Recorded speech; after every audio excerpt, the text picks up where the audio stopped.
Hi, I'm Rich Fink from the Western Loudon Art and Studio Tour, and I am lucky enough to be interviewing Ed and Claire Cutshall, who are makers of incredible jewelry.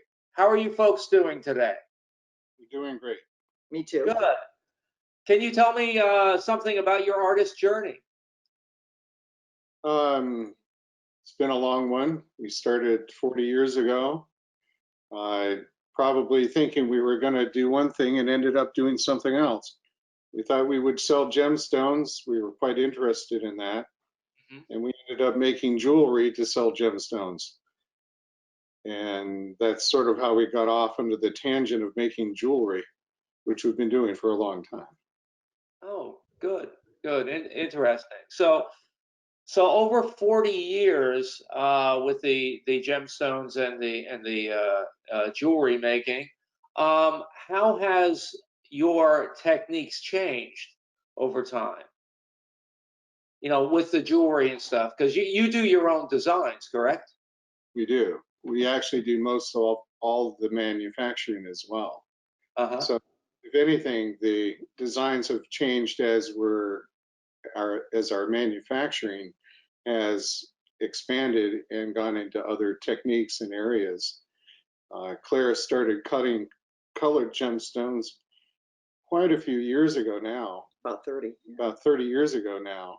And that has also changed our perspective of gems and what we do with them and how we do it and so forth. So the quality has gone up as well during that time. We've gotten better at what we do. But technology also helps. We have things now like laser welders that allow us to do techniques that we could not do before because the heat from a soldering or for the soldering flame would have harmed any gemstones. But now the laser welders allow us to do that kind of a technique, and better, safer. And probably quicker too, I would imagine, right? Usually, yeah. Usually, not always, but again, it allows us to do different things that we couldn't do 20 years ago. Ironically, gemstone cutting is the same as it was 30 or 40 years ago. I have the same machines that we were using, everybody was using in the 1960s and 70s. So my technique has not changed much at all. Oh, interesting. I have a question though for your designs. What inspires you? A lot of, or is it possibly driven by what people are looking for? Because tastes change over time too, right? Well, it depends on what we're making the product for. A lot of our work is commission work, and that's done according to what people want. And we try very hard to match up the designs that they're seeking, with their own personal likes. We try not to include much of our own personal opinion in that part of it. We have a lot of opinion as to the structure and how things are made, but the design is often pushed by the individual hiring us. When we do our own work, for the showcases, we tend to go off in a whole bunch of different tangents because it's directions we're not allowed to go when we're doing the commission. So. Right. And I would say that one thing is we try to make things that are not available in catalogs, because if somebody's looking for something very classic, that can be purchased without having to go through the custom process. Okay. All right. Well, why don't we look at the images, the three images that I have here from the juried show that unfortunately is not happening, but hopefully next year, right? That would be great. So if it's okay with you, I'll move the images over and we can talk about it, and you can tell us, tell me something about how it was produced and that type of thing. How's that sound? Sure. Good. Okay, just give me a second.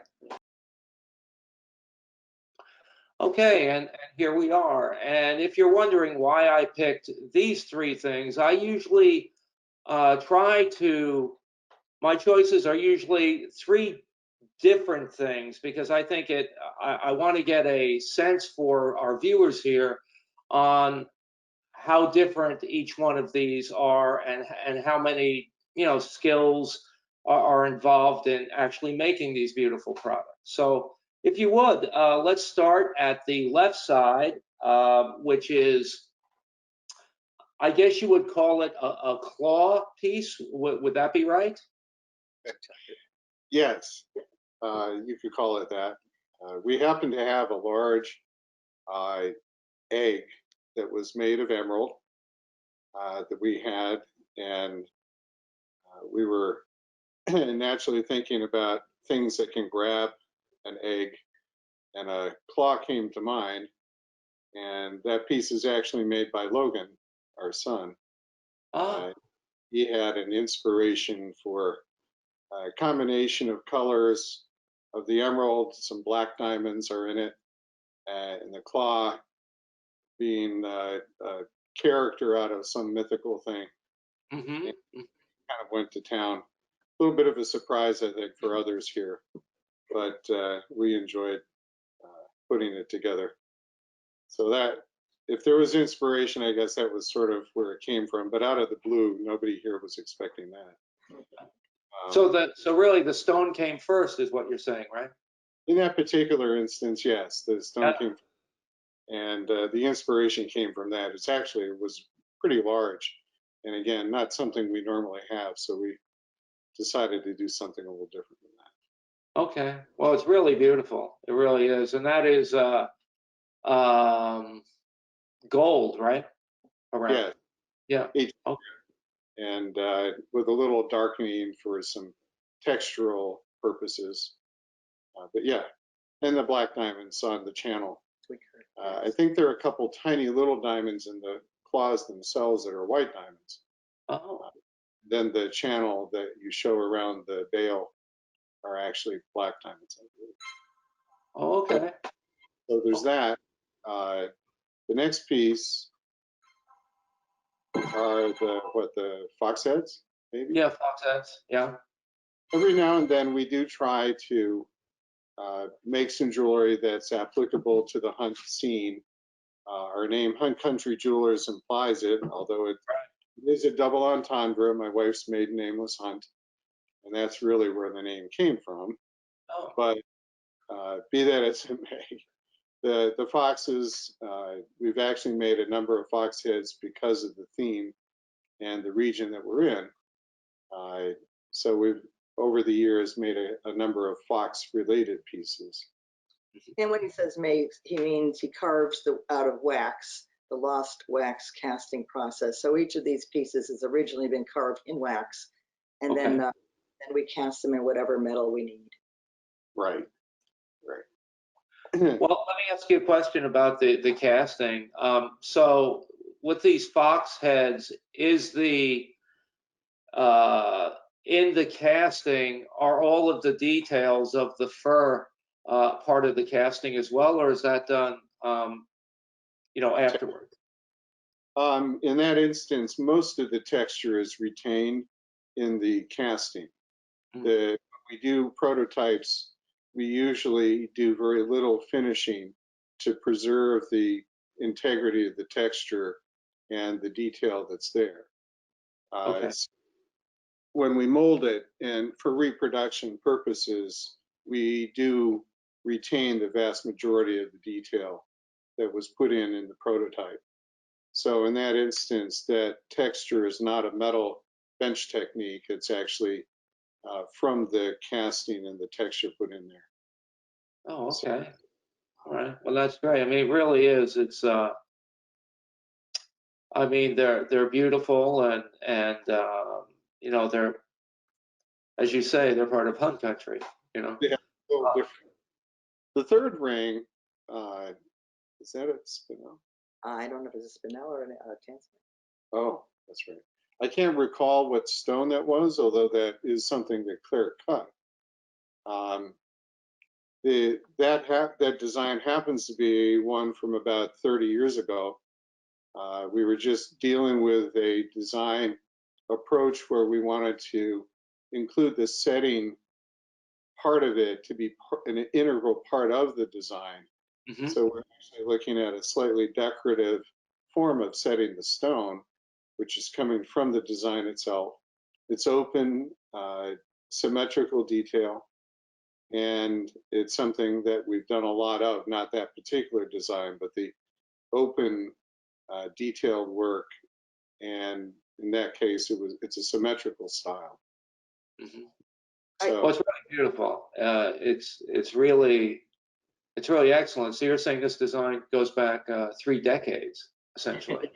yeah, about I'd say one thing about the stone cutting. American stone cutting is often called precision cutting. And the theory is that the cutting should throw the light back into your eyes so you get the most brightness, brilliance from the stone, color from the stone. So in this case, if I were to slide my finger behind that stone, I would not see my finger. All the light, all the colors being refracted and reflected back to our eye. Poorly cut stones, you'd be able to see right through the center of that stone and see right through whatever is behind it. So this is what we consider a precision cut, that you can see all the color. And that's why you wear colored stones, is to show off color. Right, right. Well, it's gorgeous. It really is. Thank you. You're welcome. So I'm going to move back at this point to kind of push away our 3 images here and get back to just the 3 of us chatting. And here we are. We're back. We're back. Your work is really, well, beautiful doesn't even said it. It's gorgeous stuff. It really is. And I know you've had a lot of people, come through your store and whatever, but there's a lot of people out there who would love to see this, that probably haven't been here before. And these art lovers would love to find a way to see, your inventories, and hopefully buy, online. So if you could give me the links to your social media and your websites and all that, that would just be great. sure. Okay. Well, our store website is huntcountry.com. That shows you how long ago we got it. And then we're on Facebook. So we are at facebook.com/huntcountryjewelers. We're Instagram, and that is instagram.com/huntcountryjewelers, pinterest.com/huntcountrygems, and huntcountry.com. Okay, and I'm sure you upload. We do. You do. Most all of our inventory is online. We also have an archive section online that shows a lot of previous work, both commissioned and for inventory. One thing I would like to mention in here is that Ed, I don't do any of the creative artistic gold work at all, but Ed and Logan have both been honored with international and national jewelry design competition awards. Logan this past year, and Ed a couple decades ago when he was about the same age. So that's sort of fun and exciting that other people appreciate their designs too. Well, that's great. That's great. Well, I'm one of them. I appreciate those designs too. But I don't have anything to award you. Sorry. Your smile is enough. That's right. Very kind. All right. Well, it's been great talking. Great talking to the 2 of you. Do you have anything else to add about your jewelry creation and manufacturing and design? I would say that we are very lucky in that we only deal with nice people for happy occasions, and we get to deal with some of the most beautiful things in the world, gemstones, gold, platinum. It's sort of a nice position to be in. We don't have to hate our work. We love doing our work. We love working with the people. And I think that the thrill of the client walking away with something that they are happy with is why we keep doing this. That's fabulous. That's the way it should be for everybody. But you're very lucky. You're very lucky to do to work with what makes you happy is just great.